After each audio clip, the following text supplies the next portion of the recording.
আসসালামু আলাইকুম আমার প্রিয় সকল বন্ধুরা, জুম্মা মোবারক। আজকে জুম্মাবার। মহান আল্লাহ তাআলা আমাদের এই দিনের উসিলাকে কেন্দ্র করে আমাদের জীবনের সকল ধরনের পাপ থেকে আমাদেরকে মুক্ত করবেন ইনশাআল্লাহ। আর এখন থেকে আমাদের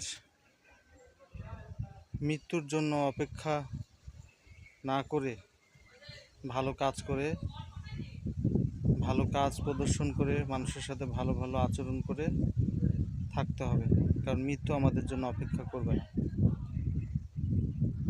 তাই এই দিনের উসিলাকে কেন্দ্র করে মহান আল্লাহ তাআলা যেন আমাদের সবাইকে কবিরা, সগীরা, শিরক, বিদআতি যত ধরনের পাপ করেছি সকল ধরনের পাপ থেকে আমাদেরকে মুক্তি দান করুক,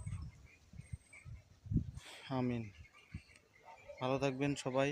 সবাইকে জুম্মা মোবারকের শুভেচ্ছা ও ভালোবাসা রইল। আল্লাহ হাফিজ। আসসালামু আলাইকুম।